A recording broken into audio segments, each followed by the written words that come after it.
Nia Carter had been cooking for the Choi household for 3 years. She knew the schedule of every person in that house, the way she knew her own kitchen. By instinct, by repetition, by the particular attention of someone whose survival had always depended on reading the room correctly, before anyone in the room decided to look at her. She knew when Mr. Choi left for his office. She knew when Mrs. Choi's personal bodyguard arrived. She knew the difference between the sound of a door being closed and the sound of a door being locked. And she knew, because she had been listening without meaning to for 6 weeks, that the two people who were supposed to be protecting this household were the most dangerous thing inside it. She had not planned to say anything. Then Mr. Choi told her he was leaving for Russia. And she understood, with the specific clarity of a woman who had learned to read rooms the hard way, that if she did not say something before that plane took off, there would be nothing left to say anything about. She knocked on his office door at 7 in the morning. He opened it. And Nia Carter, widow, mother of 3, the best cook in any house she had ever worked in, told the most dangerous man in Seoul exactly what his wife was planning to do with his life while he was gone. If this already has you, you know what to do. Subscribe and hit the bell so you never miss what comes next. Now let's get into it. Choi Sung-jae had built his empire in Seoul, not from nothing. His family had money, old money, the particular kind that arrived before anyone thought to question where it came from, and had been present long enough that questioning it now seemed impolite. But the empire Sung-jae had built was his own. Not inherited, not handed down. Built, over 20 years, with the specific combination of intelligence and willingness that produced the kind of organization people referred to in careful language. He was 45 years old.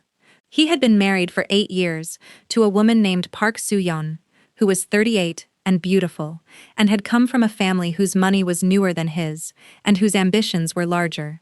He had understood this about her from the beginning, and had married her anyway, which was the specific mistake of a man who believed that he could manage anything.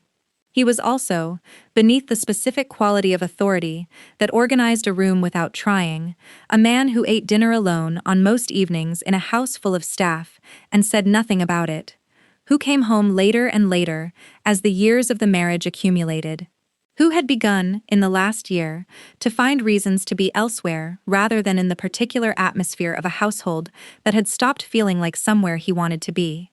He had not told anyone this. He would not have known how to say it. He was not a man who said things he could not act on, and he had not yet identified what action the situation required. Then Nia Carter's cooking had made him come home for dinner. Not because it solved anything, because it was, as he had said once in the kitchen doorway when he did not know she was close enough to hear, the only thing in this house that is exactly what it appears to be. The household was large, a house in Hanam-dong, the specific kind of property that announced its owner without requiring the owner to say anything. Staff of 5, a house manager named Mr. Kwan, 2 housekeepers, a driver, and the cook. Nia had come to the household 3 years ago through an agency that Sung-jae's previous house manager had used. She had arrived with her references, 3 previous households, all in Seoul, all with the kind of notes that references produced when someone had done the work so well that the people writing them were genuinely sorry to see her go. She was 38 years old. Born in Atlanta, Georgia, raised in the kind of neighborhood where you learned early that the gap between where you were and where you wanted to be was bridged only by work. Not luck, not connections, just the specific daily discipline of showing up and doing more than was asked. Her mother had worked 2 jobs, her grandmother had worked 3. Nia had absorbed this as a fact of life before she understood it as a lesson. She had followed her late husband Marcus to Seoul 12 years ago when his engineering contract brought them there. She had built a life in the city, learned the language with the methodical determination she brought to everything, found her gift in cooking, and turned it into a livelihood that sustained her family across 3 households before the Choi one. She had a daughter and 2 sons. The daughter Zara was 16. The sons David and Emmanuel were 13 and 10. They lived in a small apartment in Mapogu that Nia had found and furnished and maintained with the particular methodical care of a woman who had learned that stability was not something that arrived. It was something you built, piece by piece, with whatever was available. Her husband, Marcus Carter, had died in Afghanistan 7 years ago. He had been a veteran who had re-enlisted after his engineering contract ended, a decision Nia had not agreed with, and had not been able to change, and had spent the years since learning to carry without bitterness, because bitterness was a weight her children could not afford to watch her carry. David had been 6 when it happened. Emmanuel had been 3. Zara, at 9, had been old enough to understand what the notification meant, and had sat beside her mother on the kitchen floor of their Mapogu apartment, and held her hand without speaking, because she was already, at 9, the kind of child who understood that some things required presence rather than words. Nia had not gone back to Atlanta after Marcus died. Atlanta was her past. Seoul was where her children's lives were built, their schools, their friends, the specific geography of the only city they really remembered. She had stayed. She had kept building, one household at a time, one meal at a time, one careful year at a time. She had made herself indispensable to the Choi household in the first month. Not through ambition, through cooking. She cooked the way she did everything, with complete attention, with the specific care of someone who understood that food was not just sustenance, but a statement about how much you valued the people you were feeding.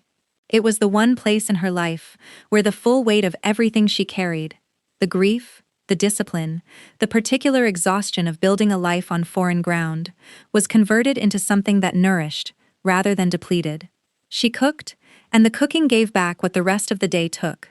She had learned to cook from her grandmother in Atlanta, a woman named Ruth, who believed that food was how you told people they mattered, and who had spent 60 years doing exactly that, through the specific language of a well-seasoned cast-iron pan and a kitchen that smelled of something good, from 5 in the morning until 9 at night. Nia had absorbed this, the way she had absorbed everything her grandmother gave her, completely, without realizing how completely, until years later when she found herself standing in a kitchen in Seoul, doing the same thing, and understanding for the first time that some things were not learned but inherited, that some things you carried in your hands before you knew you were carrying them. She had made herself indispensable to the Choi household in the first month. Within 3 weeks of her arrival, Sung-jae had begun coming home for dinner on nights when he previously had not. Nobody in the household said anything about this, but everyone noticed. Still here? Good.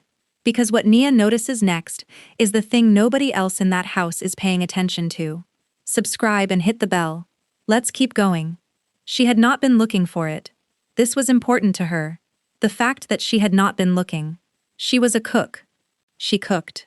She managed the kitchen, coordinated with Mr. Kwan on the household supplies, planned the weekly menus, and fed 7 people 3 meals a day with the efficiency of someone who had been doing it long enough that the logistics had become automatic and the attention could go into the quality of the food itself. She was not a spy. She was not an investigator. She was a woman who paid attention, because paying attention was what kept you safe.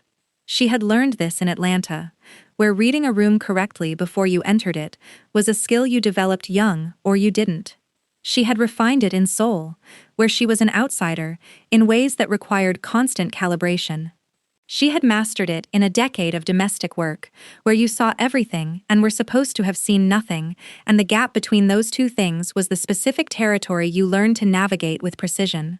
The gap between what she saw and what she was supposed to have seen was, in the Choi household, wide.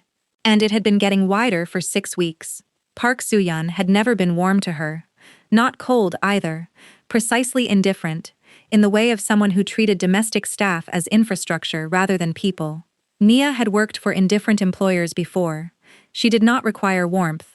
She required respect for the work, clarity about expectations, and the professional distance that made a working arrangement sustainable. What she had not been prepared for was the slow certainty that the woman who employed her was planning something that would dismantle the household around her while she was still standing in the kitchen of it. The first thing she noticed was the timing. Mrs. Choi's personal bodyguard, a man named Kim Dong-wook, 34 years old, with the specific bearing of someone who had trained for a long time and had stopped needing to demonstrate it, arrived at the house at 9 every morning. This was standard.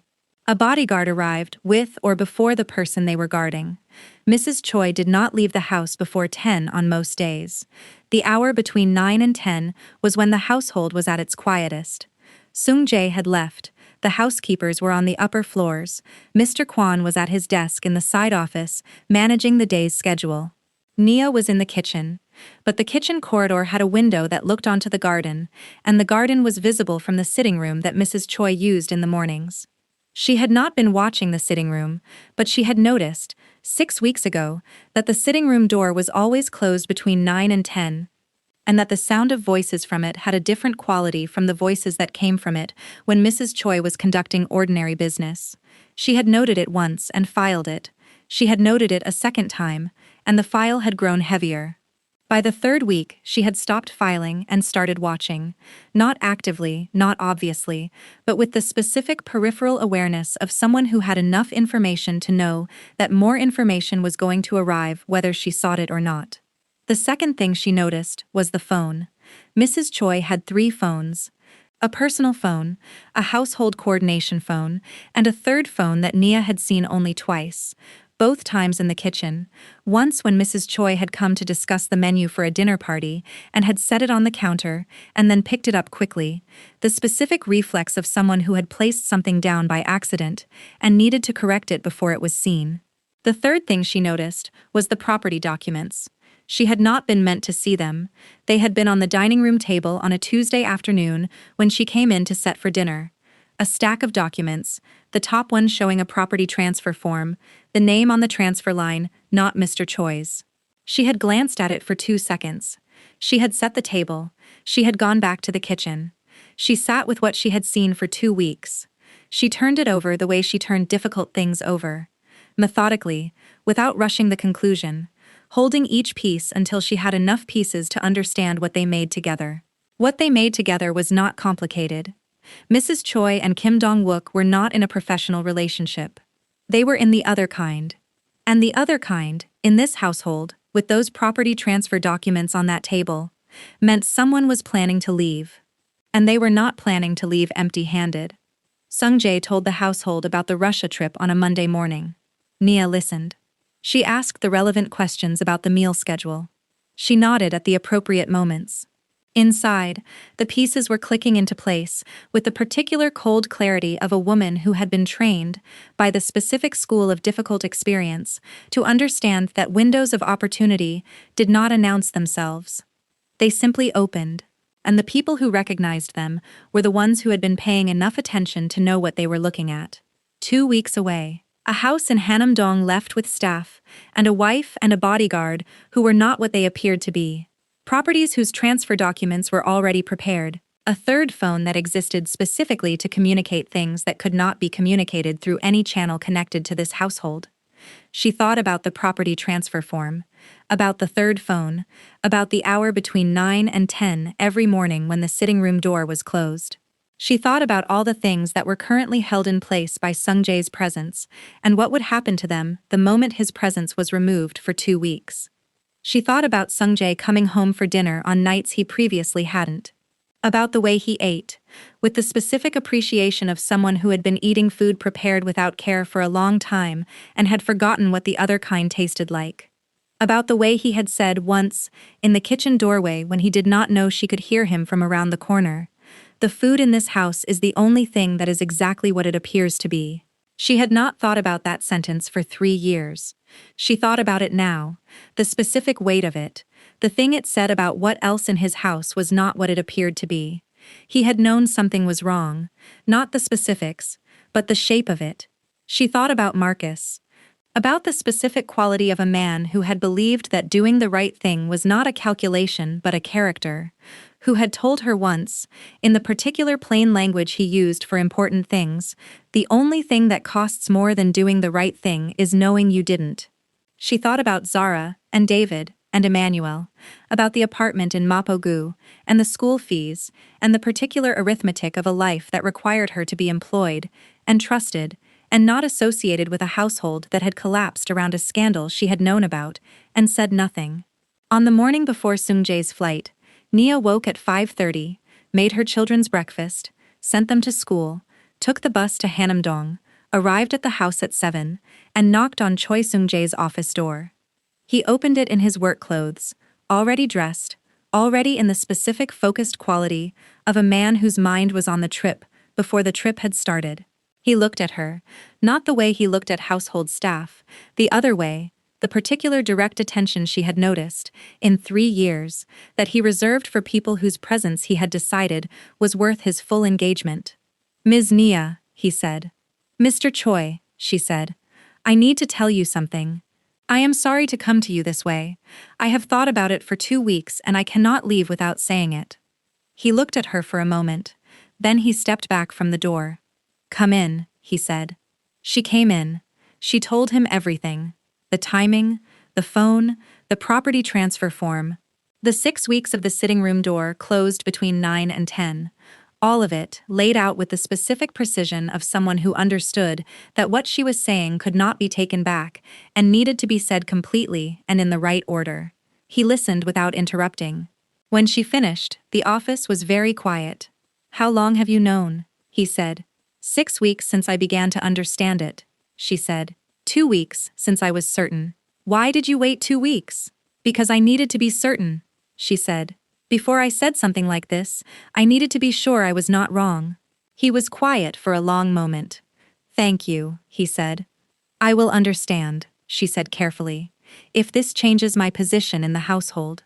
"Why would it change your position?" "Because I am telling you something that will cause significant disruption," she said. "And the person who brings difficult news is not always thanked for it." He held her gaze. "You waited 2 weeks to be certain. You came to me before my flight. You told me without asking for anything in return." He paused. "The person who does those things does not lose their position in my household." She nodded once and stood. "Miss Nia," he said. She stopped. "The Russia trip is postponed," he said. "I have calls to make." She went back to the kitchen. She made breakfast with the particular steady focus of someone who had done what needed to be done and was now doing the next thing. Her hands did not shake. She had not allowed her hands to shake since the morning the notification came about Marcus, when she had understood that her children needed a mother whose hands did not shake, and she had decided then, and had not unmade the decision since. We are right in the middle of something that is only going to get bigger. Subscribe and stay close. Part 2 is coming. Don't go anywhere. The divorce took 4 months. Nia knew this the way she knew most things in the household, through the particular ambient awareness of someone who was present in the spaces where life happened, who moved through rooms that held the residue of significant events, who understood from the quality of a morning's silence whether the previous night had been difficult. The 4 months were difficult, not for her directly. Sung-jae had been precise about that, in the specific way she had come to understand, as his method of handling things he considered his responsibility. The household staff was protected from the immediate turbulence. Mr. Kwan managed the logistics with efficient discretion. The housekeepers were steady. The driver asked no questions. Nia cooked. She cooked through the legal proceedings and the removal of Park Soo-yeon's belongings, and the specific cold efficiency of a marriage being dismantled by people whose job it was to dismantle marriages. She cooked through the morning. Sung-jae sat at the breakfast table alone for the first time, and ate without speaking, and then said quietly, as she was clearing the plates, "The eggs are perfect." She had not responded. There was nothing to say to that.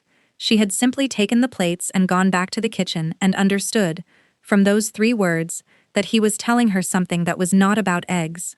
That he was sitting at a table that had become his again, and was noting the one thing in the house that had been consistent throughout. Not the marriage, not the arrangement, not the staff, but the specific quality of food made by someone who cooked with full attention. Kim Dong-wook was sent back to Korea within a week of the confrontation. Nia did not know the specifics of what happened in that week. She knew only that he was gone, and that the household was quieter, without the particular unease of a person who was in a space under false pretenses. Park Soo-yeon left the house in the 2nd week. The divorce was finalized on a Thursday. Nia made dinner that Thursday. Not a special dinner. She had considered it and decided against it.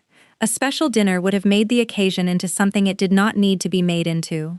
She made the food he had eaten the first night she cooked for him, 3 years ago, the meal that had made him come home for dinner on nights he previously hadn't.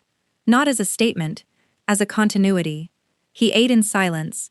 Then he looked at the plate and said, "You remembered." "I remember everything I cook," she said. "The first meal for any household stays with you." He looked at her. Not the staff look, The other one. Ms. Nia, he said. Sit down. She looked at him. In 3 years she had not sat at this table. He gestured at the chair across from him. He waited. She sat. I have not thanked you properly, he said. You thanked me the morning I came to your office, she said. That was acknowledgement, he said. Not thanks. Acknowledgement is receiving information. Thanks is understanding what it cost the person to give it. She was quiet for a moment. The dining room was very still around them. It did not cost me as much as it would have cost me to say nothing, she said. I have children. I could not look at my daughter and know I had stayed silent to protect my convenience. He looked at her steadily. Your daughter, Zara. Yes. And your sons. David and Emmanuel, she said. Their father, he said. Afghanistan, she said. 7 years ago. I know, he said. I looked at your file when you came to my office that morning, to understand who was sitting across from me. And what did you understand? She said. He looked at her across the table, at the woman who had cooked his food for 3 years and had come to his office at 7 in the morning to tell him the truth about his own house. That you are the kind of person who does the right thing, not because it is safe, but because it is right, he said. And that those people are the rarest thing I have encountered in 20 years of building something in a world where almost everyone does the calculation first. The dining room was very quiet. Nia looked at the table, at the plate he had not finished, at the chair she was sitting in for the first time in 3 years. Mr. Choi, she said. Yes. Your ex-wife will not accept this quietly, she said. No, he said. She will not. She will look for ways to make things difficult, for the people she blames. You are concerned about your children, he said. My position I can manage, she said. My children are a different category. He was quiet for a long moment.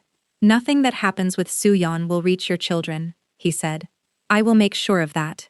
You cannot promise that, she said. You do not know what she is going to do. No, he said. But I know what I am going to do about it, which is the only promise I am in a position to make. She looked at him for a moment, at a man who did not make promises he could not keep, which was, she was beginning to understand, one of the specific things about him that was different from what she had expected when she knocked on his door 7 months ago. All right, she said. She stood. She picked up his plate. She went back to the kitchen. She took the bus home to Mapogu. She sat at her kitchen table. Zara was at the stove heating something, the capable efficiency of a 16-year-old who had been managing an adult-sized portion of the household since she was 12, and had developed both the skill and the grace for it. How was today? Zara said. Nia looked at her daughter, at a child who had her father's eyes and her mother's way of moving through the world. Deliberate, attentive, completely present. Different, Nia said. Zara set the food on the table. She sat down. She looked at her mother with the attention of someone who had learned to read the texture of a day from a single word. Good, different, or difficult different, she said. Nia thought about the dining room, about the chair she had sat in for the first time, about a man who had said, the rarest thing I have encountered in 20 years. Both, she said. I think both. Zara nodded. The nod of a daughter who understood that both was sometimes the most honest answer available. They ate together in the comfortable quiet of a household that had learned, through years of difficulty, that silence between people who trusted each other was not absence but presence. And somewhere across Seoul, Park Soo-yeon was making her own calculations about what came next. She had not yet made the call, but she would, and when she did, the people she called would not be people Nia had ever encountered. But Nia had survived things those people could not imagine. And she was not done yet. That is where part 1 ends. The household, the discovery, the morning knock on the office door, the divorce, and a Black American woman sitting across a dining table for the first time in 3 years, being told she is the rarest thing a powerful man has encountered. Part 2 is coming. Park Soo-yeon makes her move, and what she does next puts Nia's family directly in the line of fire. Subscribe, hit the bell, and drop a comment. Do you think Sung-jae already knows what he feels? I read every single one. Don't go anywhere.